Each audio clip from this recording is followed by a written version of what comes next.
Ya, ¿verdad? Pues, play.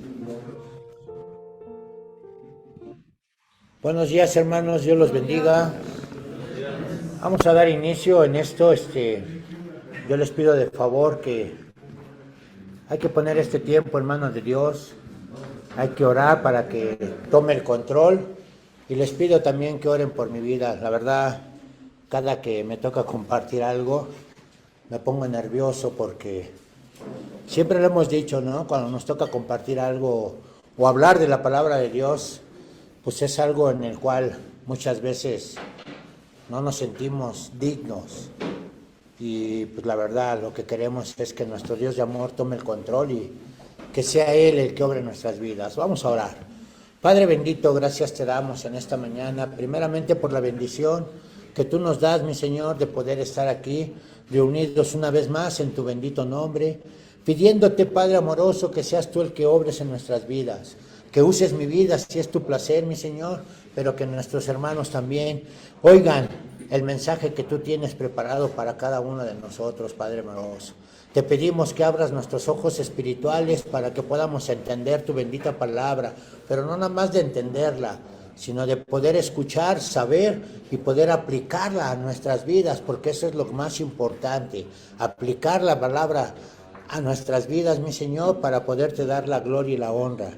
Te lo pedimos en el nombre de tu Hijo amado, nuestro Señor Jesucristo. Amén. Entonces vamos a ver el día de ahora la clase de Jesucristo y la vida en abundancia, y el día de ahora nos toca la guerra espiritual. Entonces vemos que es venciendo el pecado en nuestras vidas. El hombre llama al pecado un accidente, Dios lo llama abominación. El hombre llama al pecado una falla, Dios lo llama ceguera. El hombre llama al pecado una ocasión, Dios lo llama preferencia. El hombre llama al pecado un defecto, Dios lo llama una infección. El hombre llama al pecado un error, Dios lo llama enemistad. El hombre llama al pecado fascinación, Dios lo llama fatalidad. El hombre llama al pecado debilidad, Dios lo llama iniquidad. El hombre llama lujo al pecado, Dios lo llama lepra. El hombre llama al pecado libertad, Dios lo llama libertinaje. El hombre llama bagatela, pecado, Dios lo llama tragedia. El hombre piensa que el pecado no trae consecuencias, Dios dice que trae muerte. El hombre piensa que con buenas obras se limpia el pecado. Dios dice que solo por fe en Jesucristo y confesándoselos a Él. Dios nos llena con su poder y su amor. Un vaso sucio antes de ser lleno debe de ser limpiado. Con frecuencia anhelamos poder espiritual y no lo tenemos por motivos impuros, por doble ánimo o por pecados inconfesos. En esta lección aprenderemos a vivir una vida limpia de pecado. Cuando nos convertimos en cristianos, Dios nos hace nacer de nuevo y nos da su Espíritu Santo. Pero nos deja con la misma naturaleza pecaminosa que teníamos antes de conocerlo. ¿Por qué Dios nos deja nuestra naturaleza pecaminosa? Dios nos deja la antigua naturaleza pecaminosa porque hemos sido salvados Somos liberados por gracia, o por obras. Si hoy tenemos vida nueva y hemos vencido áreas de nuestra vida, es por la pura gracia de Dios, no por nuestro esfuerzo. Nos deja entonces la antigua naturaleza para que recordemos de dónde nos libró. Podamos compadecernos de los demás y para que la gloria sea única y exclusivamente para Jesús. El que vive derrotado por el pecado,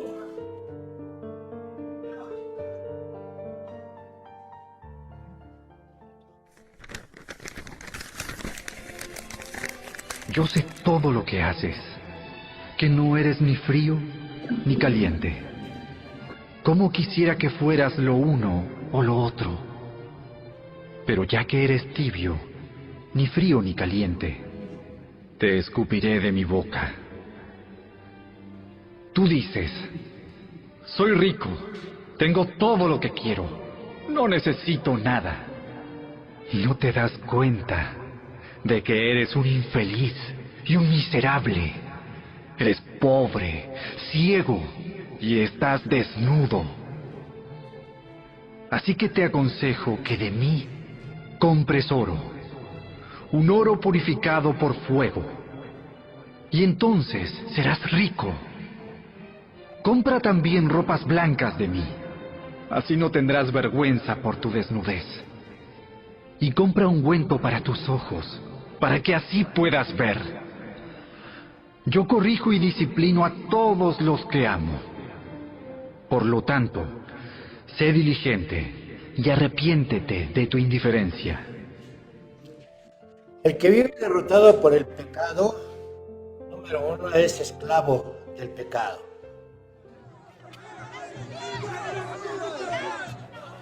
Ciertamente les aseguro que todo el que peca es esclavo del pecado, respondió Jesús. La mayoría de las personas asumen que la Biblia tiene mucho que decir acerca de lo mal que están los seres humanos. Y es verdad. También es cierto que el vocabulario de la Biblia acerca de este tema suena raro para las personas modernas, usando palabras como pecado, iniquidad o transgresión.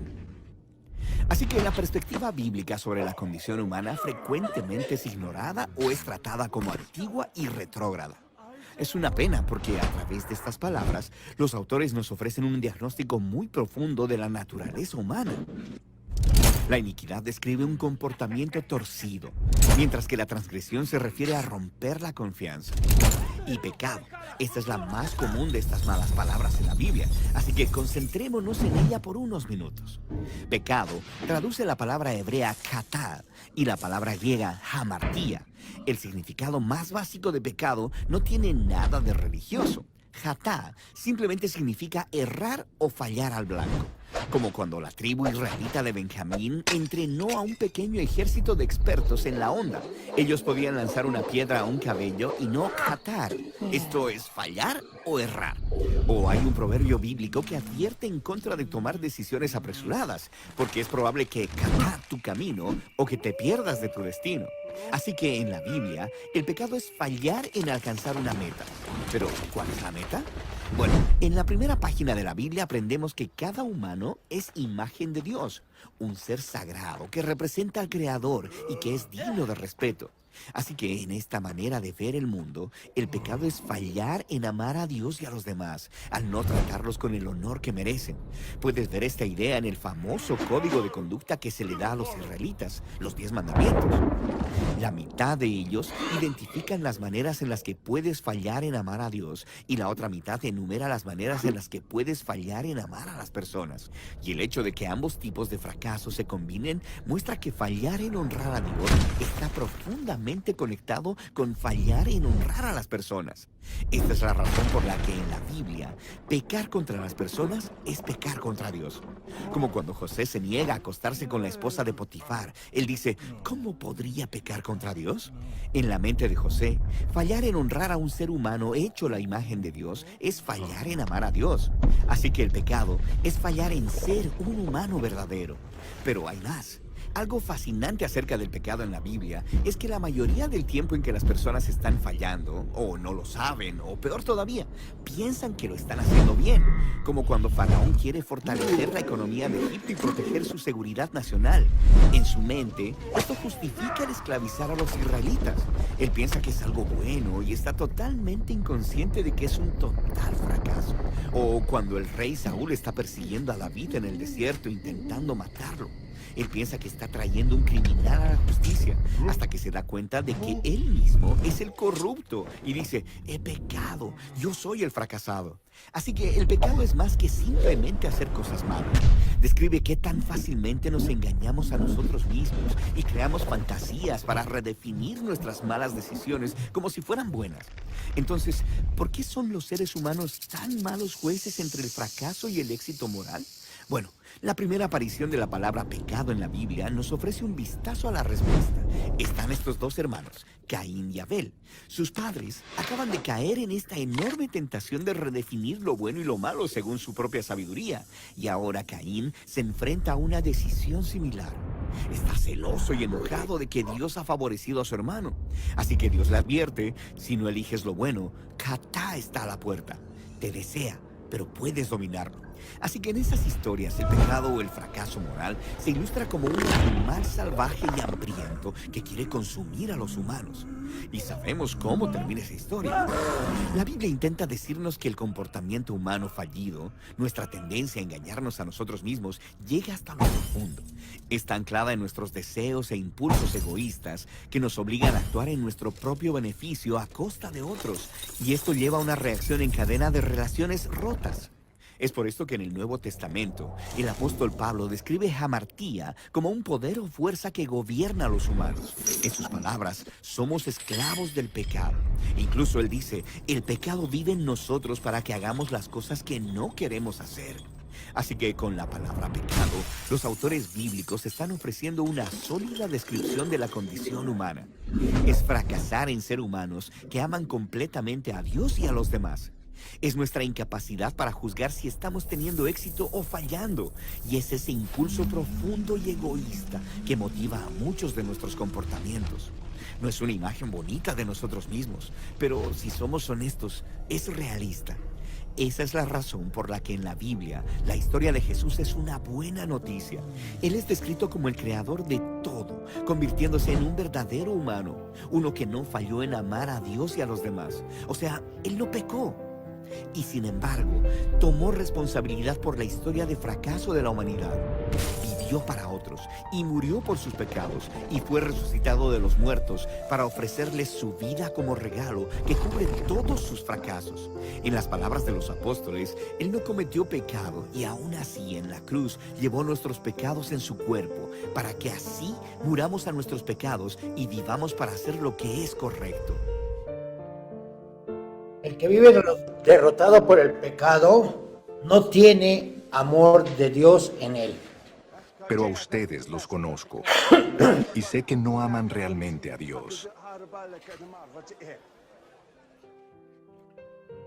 Recibe la gloria de los hombres. El que vive derrotado por el pecado recibe la gloria de los hombres. ¿Cómo va a ser posible que ustedes crean si unos a otros se rinden gloria, pero no buscan la gloria que viene del Dios único? El que vive derrotado por el pecado no busca la gloria de Dios.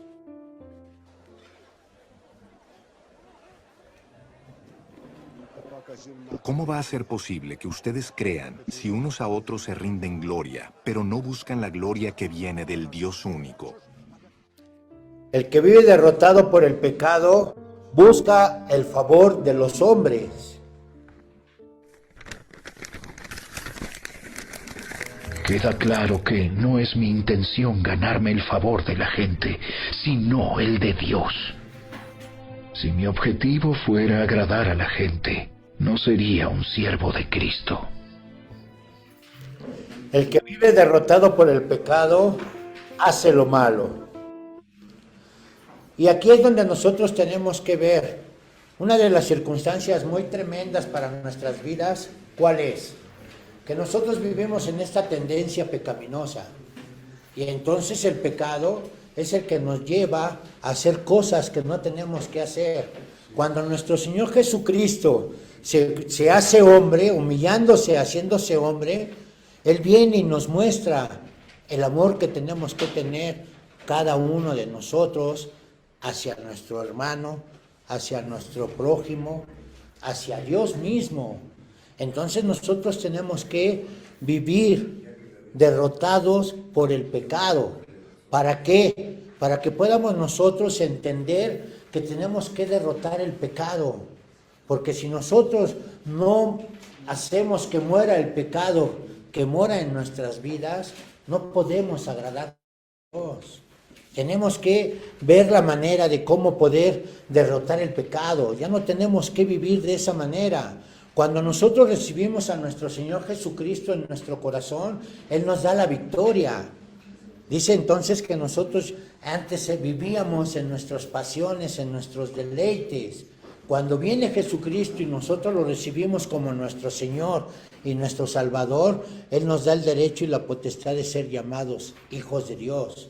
Entonces, como hijo de Dios, yo ya no tengo que vivir en mis placeres y en mis deleites. Cuesta mucho trabajo poderlo lograr. ¿Por qué? Porque es una larga vida en la cual hemos vivido en este problema de vivir siempre en el pecado. Pero cuando Jesucristo entra en nuestras vidas, Él rompe con toda maldición. Él rompe toda la potestad del pecado, porque para eso vino. Por eso es que Él entregó su vida y en la cruz del Calvario, ahí dejó todos nuestros pecados clavados en la cruz. Y ahí es donde nosotros tenemos que empezar a vivir una nueva vida para poder agradar a nuestro Dios de amor. Entonces tenemos que dejar de hacer lo malo. Y aquí es lo que nos dice, que el que vive derrotado por el pecado va a hacer siempre lo malo.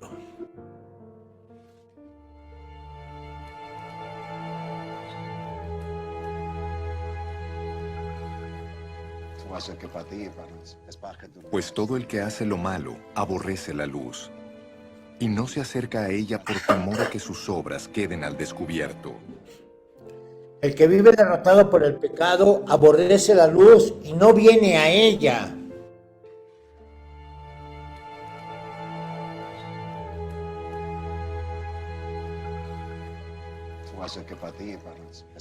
Pues todo el que hace lo malo aborrece la luz, y no se acerca a ella por temor a que sus obras queden al descubierto.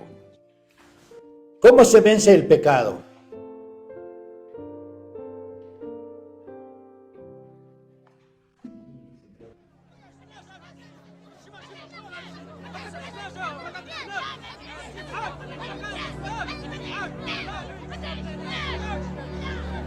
Jesús se dirigió entonces a los judíos que habían creído en él y les dijo: si se mantienen fieles a mis enseñanzas, serán realmente mis discípulos y conocerán la verdad, y la verdad los hará libres. Nosotros somos descendientes de Abraham, le contestaron, y nunca hemos sido esclavos de nadie. ¿Cómo puedes decir que seremos liberados?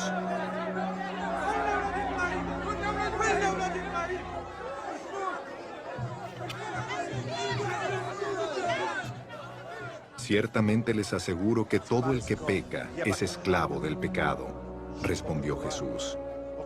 Ahora bien, el esclavo no se queda para siempre en la familia, pero el hijo sí se queda en ella para siempre. Así que si el hijo los libera, serán ustedes verdaderamente libres. Permaneciendo en la palabra de Jesucristo, es como vamos a vencer el pecado. ¿Cómo ser libres del pecado en la práctica? ¿Cómo vive el que vence el pecado? Y aquí, ¿cómo nosotros podemos vivir para vencer el pecado? Solamente permaneciendo en la palabra de Dios. Y aquí es donde nosotros siempre les vamos a estar insistiendo, con amor, recordándoles que la única manera para poder vencer el pecado es tener una comunión con nuestro Dios de amor. Y en esta comunión tenemos que aprender nosotros a llevar a cabo lo que Él nos pide, que es la oración, la lectura de la palabra, el memorizarla, el transcribirla, el meditar en la misma palabra, para poder tener nosotros esa comunión con nuestro Dios de amor, y es la única manera en la que vamos a poder nosotros vencer el pecado. ¿Por qué? Porque si no tenemos esta comunión con Dios, nosotros no podemos hacer nada. Todo lo que nosotros hemos hecho en nuestras fuerzas, ¿a qué nos ha llevado? A tener una vida dispersa, a tener una vida con una voluntad propia, en la cual siempre el ser humano está más tendiente a hacer lo malo que lo bueno. Y esto es lo que nos lleva a tener esa situación en nuestra propia vida. Y entonces la única manera es lo que nos dice nuestro Señor Jesucristo, que fue separados de Él, nosotros nada podemos hacer. Entonces la única manera para poder vencer el pecado es estar siempre en comunión con nuestro Señor Jesucristo. La Biblia presenta diferentes recursos para ayudarnos a vencer nuestra pecaminosidad. En esta vida, nunca seremos perfectamente victoriosos sobre el pecado, pero esa debe ser nuestra meta. Con la ayuda de Dios, y siguiendo los principios de su palabra, podemos progresivamente vencer el pecado y llegar a ser más y más como Cristo. El primer recurso que la Biblia menciona para ayudarnos a vencer el pecado es el Espíritu Santo. El Espíritu Santo es un don que Dios nos ha dado para ser victoriosos en el vivir cristiano. En Gálatas 5 versículos del 16 al 25, Dios hace un contraste entre las obras de la carne y el fruto del Espíritu. En ese pasaje, somos llamados a caminar en el Espíritu. Todos los creyentes ya poseen el Espíritu Santo, pero este pasaje nos dice que necesitamos caminar en el Espíritu, dejando bajo su control nuestra voluntad. Esto significa que deberíamos llevar a la práctica lo que el Espíritu Santo nos induce a hacer en nuestras vidas, en lugar de seguir los deseos de la carne. La diferencia que el Espíritu Santo puede hacer en la vida del creyente se demuestra en la vida de Pedro, quien antes de ser lleno del Espíritu Santo, negó a Jesús 3 veces, habiendo dicho antes que seguiría a Cristo hasta la muerte. Una vez lleno del Espíritu, Pedro habló del Salvador a los judíos en Pentecostés de manera fuerte y abierta. Uno camina en el Espíritu tratando de no apagarlo y buscar más bien ser lleno de éste. ¿Cómo se llena uno del Espíritu Santo? Primero, es elección de Dios igual que lo era en el Antiguo Testamento. Dios elegía a individuos específicos para llevar a cabo una obra que Él quería que hicieran y los llenaba con su Espíritu. En Efesios 5, 18 al 21 y Colosenses 3, 16, hay evidencia de que Dios escoge llenar a aquellos que se están llenando de la palabra de Dios. De manera que eso nos lleva a nuestro siguiente recurso. La palabra de Dios, la Biblia, en 2 de Timoteo 3, 16 al 17 dice que Dios nos ha dado su palabra para equiparnos para cada buena obra. Esto nos enseña cómo vivir y qué creer, nos revela cuando hemos escogido senderos erróneos, nos ayuda a regresar al sendero correcto, y nos ayuda a permanecer en ese sendero. Como nos dice Hebreos 4:12, la palabra es viva y eficaz, y capaz de penetrar en nuestros corazones, para arrancar los problemas más profundos que humanamente hablando no se pueden vencer. El salmista habla acerca de este poder que puede cambiar vidas en el Salmo 119. A Josué se le dijo que la clave del éxito para vencer a sus enemigos era no olvidar este recurso, sino más bien meditar en la palabra día y noche, de manera que pudiera obedecerla. Él lo hizo, aun cuando lo que Dios le ordenó no tenía sentido militar, y esta fue la clave para su victoria en su lucha por obtener la tierra prometida. La Biblia es un recurso que a menudo tratamos a la ligera. Damos prueba de ello al llevar nuestras Biblias a la iglesia, o leer el devocionario diario o un capítulo diario, pero fallamos en memorizarla, en meditar en ella o en aplicarla para nuestras vidas.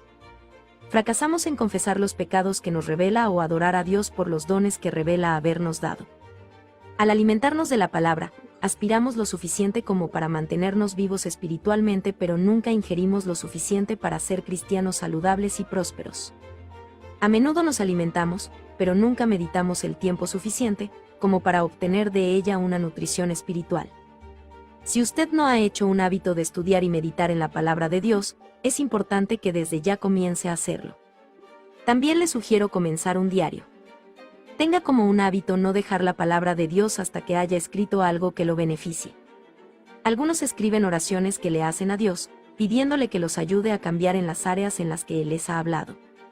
La Biblia es la herramienta que utiliza el Espíritu en nuestras vidas, una parte indispensable y primordial de la armadura que Dios nos da para pelear nuestras batallas espirituales. Un tercer recurso esencial en nuestra batalla en contra del pecado es la oración. Nuevamente, este es un recurso que los cristianos mencionan de labios para afuera pero no lo ponen en práctica o le dan un uso muy pobre. Tenemos reuniones de oración o tiempos de oración, pero no usamos la oración de la misma manera que lo hacía la iglesia primitiva. Pablo repetidamente menciona cómo oró por aquellos a quienes ministró. Dios nos ha dado promesas maravillosas concernientes a la oración, y Pablo incluye la oración en su pasaje sobre cómo prepararse para la batalla espiritual. Con toda oración y súplica oren en todo tiempo en el Espíritu, y así velen con toda perseverancia y súplica por todos los santos. ¿Cuán importante es la oración para vencer el pecado en nuestras vidas? Tenemos las palabras de Cristo para Pedro en el huerto de Getsemaní antes de que lo negara. Ahí, mientras Jesús está orando, Pedro está durmiendo. Jesús lo despierta y dice: Velen y oren para que no entren en tentación, el espíritu está dispuesto, pero la carne es débil. Nosotros, como Pedro, queremos hacer lo que es correcto, pero no encontramos la fortaleza. Necesitamos seguir la recomendación de Dios de mantenernos buscando, llamando, pidiendo, y Él va a darnos la fortaleza que necesitamos. La oración es simplemente reconocer nuestras propias limitaciones y el poder inagotable de Dios, y volvernos a Él por esa fortaleza, para hacer lo que Él quiere que hagamos, no lo que nosotros queremos hacer. Un cuarto recurso en nuestra guerra para vencer el pecado es la Iglesia, la comunión de otros creyentes. Cuando Jesús envió a sus discípulos, los envió de 2 en 2. Los misioneros en el libro de los Hechos no salían uno a la vez, sino en grupos de 2 o más. Jesús nos manda a no dejar de congregarnos como algunos tienen por costumbre, sino exhortándonos unos a otros para estimularnos al amor y a las buenas obras. Él nos manda a confesar nuestras ofensas unos a otros. En la literatura de sabiduría del Antiguo Testamento, se nos dice que hierro con hierro se aguza, y así el hombre aguza el rostro de su amigo. Un cordel de 3 hilos no se rompe fácilmente. Hay fortaleza en el número. Muchos cristianos descubren que tener un compañero a quien rendirle cuentas puede ser un gran beneficio para vencer pecados difíciles. Tener a otra persona con quien pueda hablar, orar, animarse e incluso ser reprendido, es de gran valor. La tentación es común a todos nosotros. No les ha sobrevenido ninguna tentación que no sea común a los hombres. Tener un compañero o un grupo con quien tengamos que ser responsables puede darnos la dosis final de aliento y motivación que necesitamos para superar incluso los pecados más fuertes. Algunas veces la victoria sobre el pecado viene rápidamente en unas áreas y lentamente en otras. Pero Dios nos ha prometido que mientras hacemos uso de sus recursos, Él va a producir cambios en nuestras vidas. Podemos perseverar en nuestra lucha para vencer el pecado porque sabemos que Él es fiel a sus promesas. El que vence el pecado, número 1, es perfeccionado por Dios.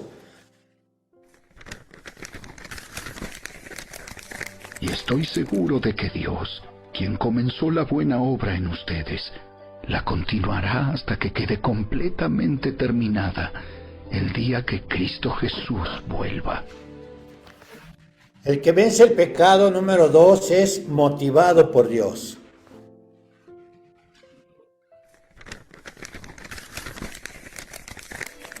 Pues Dios trabaja en ustedes y les da el deseo y el poder para que hagan lo que a Él le agrada. Número 3, tiene la paz de Dios el que vence el pecado.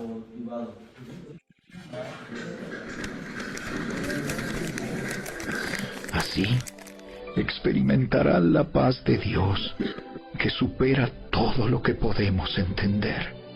La paz de Dios cuidará su corazón y su mente mientras vivan en Cristo Jesús. El que vence el pecado, 4, todo lo puede en Cristo.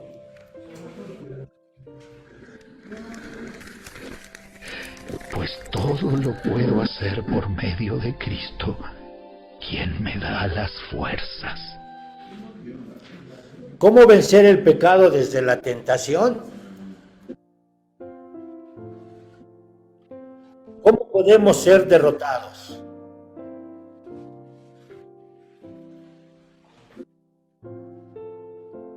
Uno, por hacer lo que no debemos hacer. Y aquí es donde nosotros muchas veces no podemos comprender. Decía Pablo que hallaba una ley dentro de él, que dice que no le permitía hacer lo que él quería hacer, no lo hacía. Y lo que no quería hacer, eso es lo que él hacía. Entonces nosotros, por hacer lo que no debemos de hacer, es donde siempre vamos a estar en este cuerpo pecaminoso. Si nosotros le damos satisfacción a nuestro cuerpo, siempre vamos a estar viviendo en pecado. Por eso cuando nuestro Señor Jesucristo nos dice que cómo podemos nosotros vencer al pecado, la única manera en la que lo podemos vencer es por medio de Él, que ya mora en nosotros. Jesucristo ya vive en cada uno de nosotros. Cuando lo aceptamos y lo recibimos como nuestro Señor y nuestro Salvador, Él dice que nos ha sellado con el Espíritu Santo. Entonces el Espíritu Santo es el que nos ha redarguido a nosotros para convencernos de pecado, para llevarnos a hacer las cosas que Dios nos manda a hacer. Muchas veces nosotros, por la situación pecaminosa que hay en nuestro cuerpo, queremos hacer nuestra voluntad. ¿Por qué? Porque somos seres emocionales. Y si el día de ahora yo, como un ser emocional, amanezco de buenas, ay, a todo mundo, hola, ¿qué tal? ¿Cómo estás? Buenos días. Pero si amanezco de malas, soy entonces todo lo contrario. Por eso es que tenemos que tener mucho cuidado por hacer lo que no debemos de hacer. Y entonces ya cuando tenemos a Cristo en nuestro corazón, Él es el ejemplo perfecto. Él es el que nos da a nosotros toda la sabiduría y todo el entendimiento para poder hacer la voluntad de Él y dejar de hacer nuestra propia voluntad. Entregar la vida a Cristo es hacer que tu cuerpo, o sea, negarte a ti mismo, que en tu cuerpo, el pecado que mora en tu cuerpo, lo hagas como un muerto. O sea, que ya tenga que morir el pecado que está en tu cuerpo para poder agradar a nuestro Dios de amor. Porque si no, no podemos hacerlo. Si nosotros no hacemos lo que nuestro Señor Jesucristo, en primer lugar, nos puso el ejemplo, en segundo lugar, nos dijo cómo hacerlo, y si no lo ponemos nosotros en práctica, prácticamente no vamos a poder dejar de hacer lo que no debemos de hacer. Por eso es que nuestro Señor Jesucristo es el único que nos ha mostrado cómo debemos de vivir en este mundo, pero nuestras emociones nos hacen tomar malas decisiones. Y este es el momento de cual nosotros debemos de hacer las cosas como Dios quiere, como Él manda. ¿Para qué? Para que podamos darle la gloria por medio de nuestra obediencia a nuestro Señor Jesucristo. Y así Él pueda darnos a nosotros la gracia, que ya nos la dio, que es el regalo inmerecido a todos nosotros, pero nosotros tenemos que llevar en nuestra vida la manera de vivir como realmente Él quiere que vivamos, como sus hijos. Y un hijo que obedece a un padre es bendecido en cualquier lugar, en cualquier momento y en cualquier circunstancia. Y un hijo que no obedece a un padre, pues tiene que ser disciplinado. Y nuestro Dios de amor nos ama tanto que por eso también permite que en nuestras vidas haya esa disciplina.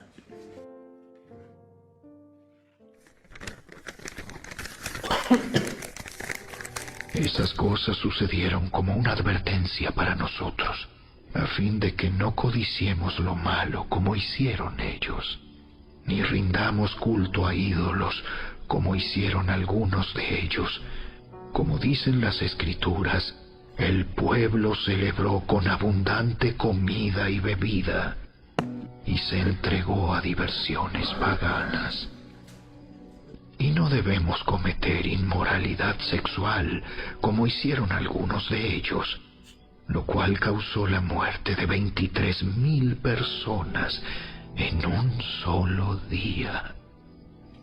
Tampoco deberíamos poner a prueba a Cristo, como hicieron algunos de ellos, y luego murieron mordidos por serpientes. Y no murmuren como lo hicieron algunos de ellos, y luego el ángel de la muerte los destruyó. Esas cosas les sucedieron a ellos como ejemplo para nosotros. Se pusieron por escrito para que nos sirvieran de advertencia a los que vivimos en el fin de los tiempos. Por lo tanto, mis queridos amigos, huyan de la adoración a los ídolos. Codicias, idolatría, fornicación, tentar a Dios, murmurar. Número 2, por no hacer lo que sí debemos hacer. No tratar igual a todos.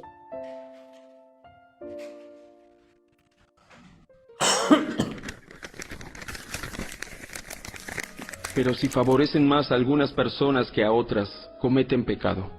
Son culpables de violar la ley. No confesarnos las ofensas. No orar unos por otros.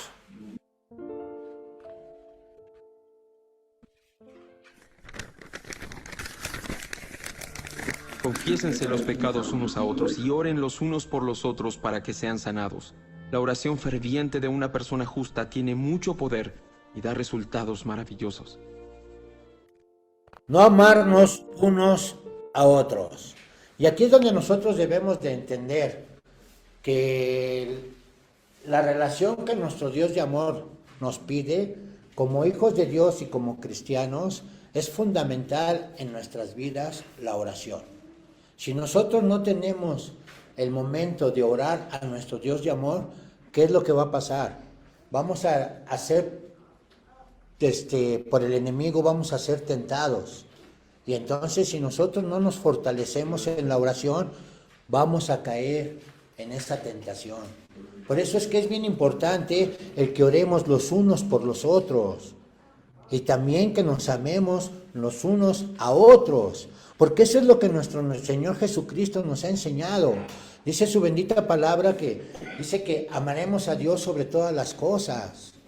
Con todo nuestro corazón, con todas nuestras fuerzas, con toda nuestra alma, con todo nuestro ser. Amar a Dios. Y dice en el otro segundo versículo, dice, y ama a tu prójimo como a ti mismo. Y esta circunstancia es la que más trabajo nos cuesta.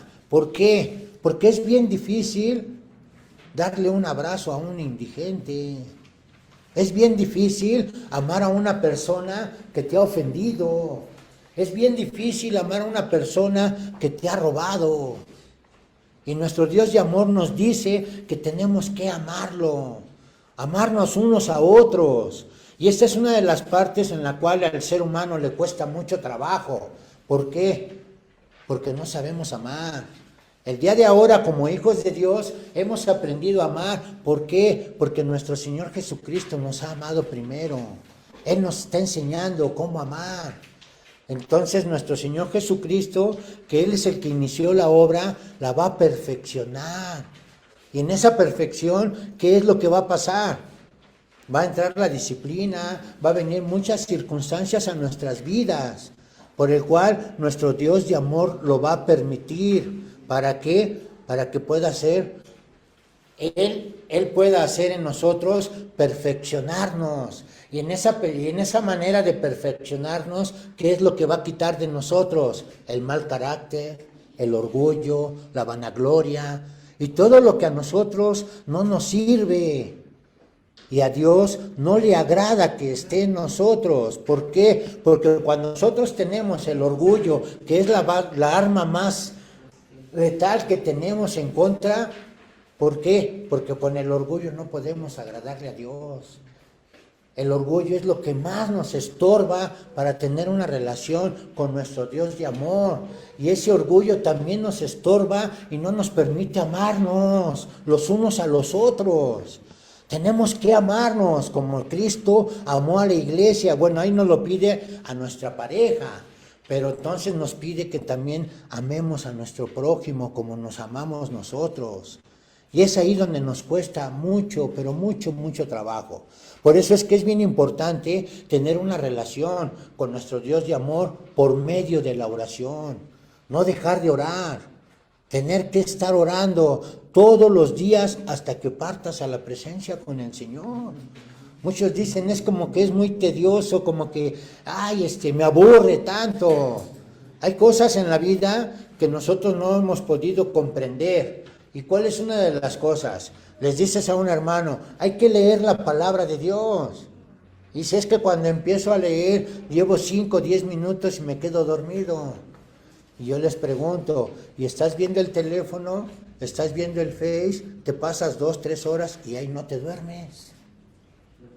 Tenemos que buscar ese hábito. Tenemos que encontrar en nuestro Dios de amor lo que Él nos manda hacer. ¿Por qué? Porque a todos nos conviene. Entonces, cuando nos conviene lo que nuestro Dios de amor nos pide, pues aunque sea por interés, vamos a hacer lo que Él quiere. Y seremos bendecidos. Seremos bienaventurados, que es una doble bendición que nuestro Dios de amor nos da. Y siempre ha prometido que es bienaventurado el que guarda sus mandamientos, el que obedece. Y una de las obediencias principales es amarnos unos a otros.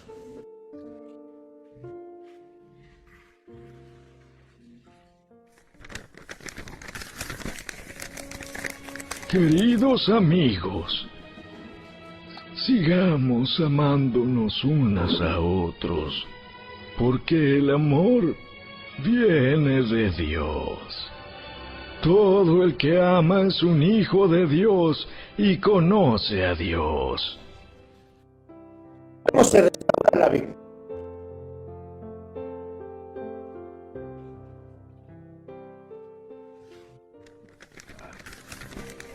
Pero si confesamos nuestros pecados a Dios, Él es fiel y justo para perdonarnos nuestros pecados y limpiarnos de toda maldad. Confesando nuestros pecados. Hermanos, recordemos que si nosotros no confesamos nuestros pecados, no pueden ser perdonados. Entonces, pecado que no es confesado no puede ser perdonado. Y si nosotros confesamos nuestros pecados a nuestro Dios de amor, que Él es fiel y justo, dice que Él nos va a perdonar. Y lo mejor, nos va a limpiar de toda esa maldad. Y ahí es donde Él empieza a obrar en nuestras vidas. ¿Por qué? Porque Él va a perfeccionarla hasta que Él venga por segunda vez, y nosotros anhelamos que Él venga por segunda vez. Platicando con mi hermano me decía que ya estamos en los últimos tiempos. Las señales se están cumpliendo y la bendita palabra de nuestro Dios de amor, tarde o temprano, se va a cumplir. ¿Por qué? Porque Dios no es hombre para que mienta, ni hijo de hombre para que se arrepienta. Y todo lo que está escrito en la palabra de Dios, muchas cosas ya se han cumplido, pero todo lo que no se ha cumplido, tarde o temprano se va a cumplir. ¿Por qué? Porque es la palabra de Dios y nuestro Dios de amor no miente. Siempre habla las cosas como son. Y entonces a nosotros nos pide que confesemos nuestros pecados.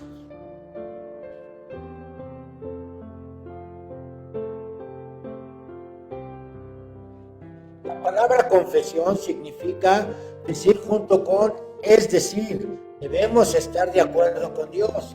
Tenemos que decir juntamente con Él lo horrendo del pecado. Tenemos que detestarlo y declarar que sus fuerzas ya no lo volveremos a hacer. Esta es la provisión que Dios ha hecho para que mantengamos nuestra comunión y compañerismo con Él. ¿Por qué confesar nuestros pecados a Dios si Él ya lo sabe? En nuestras propias fuerzas no podemos nosotros olvidar nuestros pecados. Tenemos que aceptar la victoria sobre la tentación que nos provee Cristo. La fe que nos trae la victoria y nos mantiene en ella es creer que, es decir, que Él cumple su promesa de hacer este milagro en nosotros, perdón y limpieza, al confesarle nuestros pecados y así permanecer en Él. Y esto es lo que nuestro Dios de amor quiere, que nosotros confesemos nuestros pecados. Pero hermanos, cuando vayamos a confesar nuestros pecados, tenemos que ser específicos. Si nosotros no somos específicos en la confesión de los pecados, no caigamos en el error. Sí, Padre bendito, te confieso porque el día de ayer me porté mal. El día de ahora también. Tú ya los conoces, tú ya sabes todos mis pecados. No, hermanos. Tenemos que ser específicos para poder confesar bien nuestros pecados. Dios ya lo sabe, sí, perfectamente. Él lo conoce todo, no hay nada oculto para Él. Pero nosotros tenemos que confesar nuestros pecados específicamente. ¿Para qué? Para que Él nos pueda perdonar y limpiarnos de esa maldad que hay en nosotros. Ese es el trabajo de nuestro Dios de amor. ¿Por qué? Porque Él trabaja de adentro hacia afuera y nosotros trabajamos de afuera hacia adentro. Entonces, cuando nosotros nos alimentamos de la palabra de Dios, Dios mismo nos va a limpiar con su bendita palabra. ¿Ok?